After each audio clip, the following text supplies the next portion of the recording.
ಎಲ್ಲರಿಗೂ ನಮಸ್ಕಾರ. ಎಸ್ ಹಿಂದೂ ಕ್ರಿಯೇಷನ್ಸ್ಗೆ ನಿಮಗೆಲ್ಲ ಸ್ವಾಗತ. ಎಲ್ಲರೂ ಹೇಗಿದ್ದೀರಾ?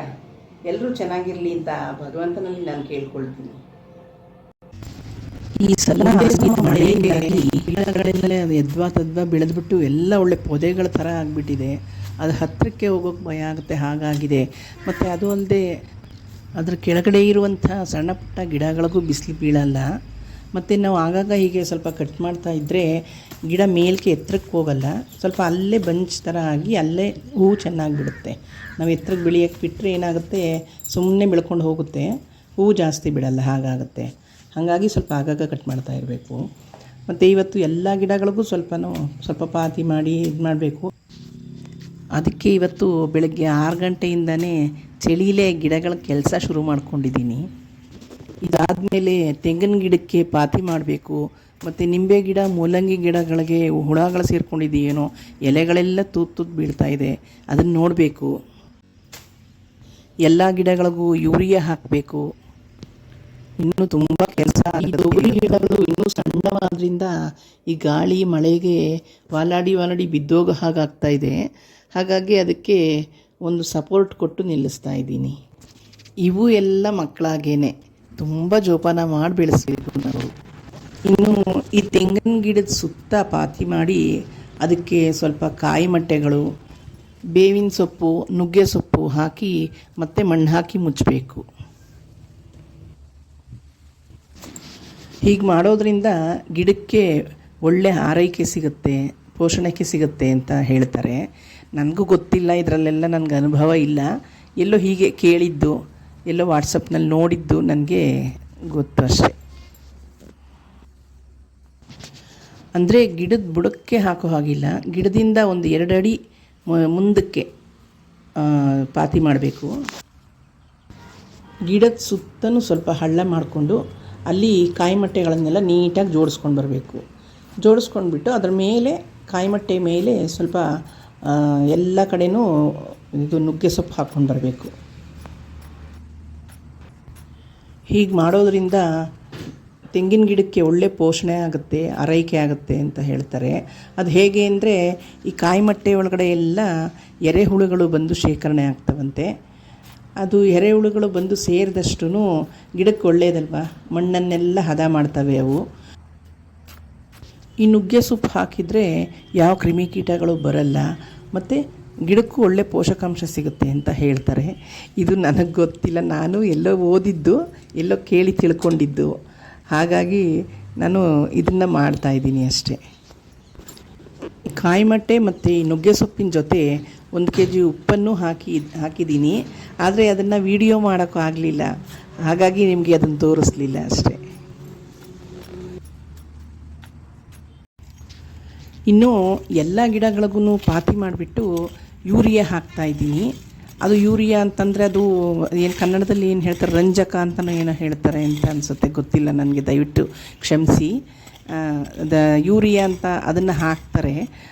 ಹಾಗಾಗಿ ಅದನ್ನು ಹಾಕಿದ್ರೆ ಸ್ವಲ್ಪ ಗಿಡಗಳು ಚೆನ್ನಾಗಿ ಬರ್ತಾವಂತೆ. ಹಂಗಾಗಿ ಸ್ವಲ್ಪ ಸಾಮಾನ್ಯ ನಾನು ಒಂದು ತಿಂಗಳಿಗೊಂದು ಸಲ ಸ್ವಲ್ಪ ಯೂರಿಯಾನ ಎಲ್ಲ ಗಿಡಗಳಿಗೂ ಹಾಕ್ತೀನಿ.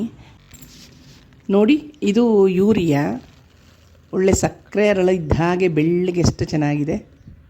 ಇದನ್ನು ಗಿಡಗಳಿಗೆಲ್ಲ ನಾನು ಹಾಕ್ತೀನಿ. ಈಗ ಗಿಡಗಳ ಸುತ್ತ ಹಾಕಬೇಕು, ಅಂದರೆ ಬುಡಕ್ಕೆ ಹಾಕಬಾರ್ದು, ಬುಡದಿಂದ ಒಂದು ಅಡಿ 2 ಅಡಿ ದೂರಕ್ಕೆ ಇದನ್ನು ಸುಮ್ಮನೆ ಸ್ವಲ್ಪ ಕಾಳುಗಳು ಉದುರಿಸ್ಬೇಕು ಅಷ್ಟೇ. ನೋಡಿ, ಹೀಗೆ ದೂರಕ್ಕೆ, ಗಿಡದಿಂದ ಸ್ವಲ್ಪ ದೂರಕ್ಕೆ ಸ್ವಲ್ಪ ಹೀಗೆ ಉದುರಿಸ್ಕೊಂಡು ಹೋಗಬೇಕು ಗಿಡದ ಸುತ್ತಲೂ. ಆಮೇಲೆ ಅದ್ರ ಮೇಲೆ ಸ್ವಲ್ಪ ಮಣ್ಣು ತೂರಿಬಿಟ್ಟು ಮುಚ್ಚಿಬಿಟ್ರೆ ಆಯಿತು. ಮನೆಗಳಲ್ಲಿ ಪಾಟ್ಗಳಲ್ಲಿ ಗಿಡ ಬೆಳೆಸ್ಕೊಳ್ಳೋರು ಕೂಡ ಇದನ್ನು ಬೇಕಿದ್ದರೆ ಹಾಕ್ಬೋದು. ಮಣ್ಣನ್ನು ಸ್ವಲ್ಪ ಸಡ್ಲ ಮಾಡಿ ಅದ್ರ ಜೊತೆ ಸ್ವಲ್ಪ ಮಣ್ಣಿನ ಜೊತೆ ಯೂರಿಯಾ ಬೆರೆಸ್ಕೊಂಡು ಆಗಾಗ ಹಾಕ್ತಾಯಿದ್ರೆ ಗಿಡಗಳು ಚೆನ್ನಾಗಿ ಫಲವತ್ತಾಗಿ ಬೆಳವಣಿಗೆ ಆಗುತ್ತೆ. ಅಷ್ಟು ಚೆನ್ನಾಗಿದ್ದ ನಿಂಬೆ ಗಿಡ ಎಲ್ಲ ಎಲೆಗಳೆಲ್ಲ ಯಾಕೋ ಹುಳು ತಿಂದಾಗ ಆಗ್ತಾಯಿದೆ, ಅರ್ಧಂಬರ್ಧ ಆಗ್ತಾಯಿದೆ. ಮೊದಲು ಒಂದು ಸಲ ಹೀಗೆ ಆಗಿ ಹುಳಗಳು ಎಲೆಗಳನ್ನೆಲ್ಲ ತಿಂದು ಹಾಕ್ಬಿಟ್ಟಿತ್ತು. ಈ ಥರ ಏನಾದರೂ ಹುಳಗಳು ಸೇರಿಕೊಂಡ್ರೆ ಗಿಡ ಬೆಳವಣಿಗೆನೇ ಕುಂಠಿತ ಆಗೋಗುತ್ತೆ. ನೋಡಿ, ಇಲ್ಲಿ ಒಂದು ಹುಳ ಕೂತಿದೆ, ಕಾಣಿಸ್ತಾ ಇದೆಯಾ ನೋಡಿ. ನೋಡಿ ಹೀಗೆ ಎಲೆಗಳ ಮೇಲೆ ಹುಳು ಕೂತ್ಕೊಂಡು ಹೆಂಗೆ ತಿಂತಾಯಿದೆ ಎಲೆನ. ಇನ್ನೊಂದು ಎಲೆ ಕೆಳಗಡೆನೂ ಹುಳು ಕೂತಿದೆ ನೋಡಿ. ಹೀಗೆ ಇವು ಹುಳಗಳೆಲ್ಲ ಸೇರಿಕೊಂಡು ಎಲೆಗಳೆಲ್ಲ ತಿಂತ ಕೊನೆಗೆ ಗಿಡನೇ ಹಾಳು ಮಾಡಿಟ್ಬಿಡುತ್ತವೆ. ನೋಡಿ ಇಲ್ಲೊಂದು ಹುಳ ಕೂತಿದೆ, ಇದೇ ಬೇರೆ ರೀತಿ ಇದೆ ನೋಡಿ. ಎಲೆ ಬಣ್ಣನೇ ಇರೋದ್ರಿಂದ ಸಡನ್ನಾಗಿ ನೋಡಿದ ತಕ್ಷಣ ಗೊತ್ತಾಗಲ್ಲ. ನೋಡಿ ಹೇಗೆ ಎಲೆ ಬಣ್ಣನೇ ಅದು ಇದೆ. ನಾವು ಆಗಾಗ ನೋಡ್ಕೊಳ್ತಾ ಇರಬೇಕು ಗಿಡಗಳನ್ನೆಲ್ಲ, ಇಲ್ಲಾಂದರೆ ಎಲ್ಲ ಗಿಡಗಳಿಗೂ ಹೀಗೇ ಹುಳ ಉಪ್ಪಟೆಗಳು ಬಂದು ಸೇರಿಕೊಳ್ತವೆ, ಗಿಡನೇ ಹಾಳು ಮಾಡಿಬಿಡ್ತವೆ. ಅದಕ್ಕೋಸ್ಕರ ನಾವು ಆಗಾಗ ಜೋಪಾನವಾಗಿ ನೋಡ್ಕೊಳ್ತಾ ಇರಬೇಕು. ಮೂಲಂಗಿ ಗಿಡಗಳು ಅಷ್ಟೇ ತುಂಬ ಚೆನ್ನಾಗಿ ಬೆಳವಣಿಗೆ ಆಗಿ ಹೂವು ಬಿಟ್ಟು ಇನ್ನೇನು ಮೂಲಂಗಿ ಎಲ್ಲ ಆಗುತ್ತೆ ಅನ್ನೋ ಸ್ಥಿತಿಲಿದ್ದಾಗ ಸಡನ್ನಾಗಿ ಇದಕ್ಕೂ ಹುಳಗಳು ಬಂದಿದೆ. ಈ ಗಿಡಗಳನ್ನೆಲ್ಲ ಮಕ್ಕಳು ಹಾಗೆ ಜೋಪಾನ ಮಾಡಬೇಕು. ಸ್ವಲ್ಪ ನಾವು ಇದ್ರ ಕಡೆ ಗಮನ ಕೊಡೋದು ಕಡಿಮೆ ಆಯಿತು ಅಂತಂದರೆ ಅದು ಹೀಗೆ ಗಿಡಗಳಿಗೆಲ್ಲ ಹುಳು ಬಂದುಬಿಡುತ್ತೆ. ಅದಕ್ಕೆ ಆಗಾಗ ಈ ಗಿಡಗಳಿಗೆ ಬೇವಿನೆಣ್ಣೆನೋ ಅಥವಾ ರೋಗ ನಿರೋಧಕ ಔಷಧಿಗಳಿರ್ತವೆ, ಅದನ್ನು ತಂದು ಹಾಕಬೇಕು. ನಾವು ಮನೆಗಳಲ್ಲಿ ಬೆಳ್ಕೊಳ್ಳೋ ಒಂದು 2 ಗಿಡಗಳಿಗೆ ಇಷ್ಟೊಂದು ತೊಂದರೆ ಅಂತ ಆದರೆ ಪಾಪ ಇನ್ನು ಎಕರೆಗಟ್ಟಲೆ ಬೆಳೀತಾರಲ್ಲ ರೈತರು, ಅವ್ರಿಗೆಲ್ಲ ಹೀಗಾದರೆ ಏನು ಮಾಡ್ತಾರೆ ಪಾಪ, ಎಷ್ಟು ಕಷ್ಟಪಡ್ತಾರೆ ಅಂತ. ಹೀಗೆ ಕ್ರಿಮಿ ಕೀಟ ಹುಳ ಹುಪ್ಪಟೆಗಳೆಲ್ಲ ಗಿಡ ಮರಗಳನ್ನು ಆಶ್ರಯಿಸ್ಕೊಂಡಿರ್ತವೆ. ಮನುಷ್ಯ ಈ ಗಿಡ ಮರಗಳ ಮೇಲೆ ಅವಲಂಬಿತನಾಗಿರ್ತಾನೆ. ಇದೇ ಅಲ್ವಾ ಪ್ರಕೃತಿಯ ನಿಯಮ ಅಂತ ಅನಿಸುತ್ತೆ. ಓಕೆ ಫ್ರೆಂಡ್ಸ್, ಮುಂದಿನ ವಿಡಿಯೋದಲ್ಲಿ ಸಿಗೋಣ. ಯಾರು ಇನ್ನೂ ನಮ್ಮ ಚಾನಲ್ನ ಸಬ್ಸ್ಕ್ರೈಬ್ ಮಾಡ್ಕೊಂಡಿಲ್ಲ ದಯವಿಟ್ಟು ಸಬ್ಸ್ಕ್ರೈಬ್ ಮಾಡ್ಕೊಳ್ಳಿಪ್ಪ. ಎಲ್ಲರಿಗೂ ನಮಸ್ಕಾರ.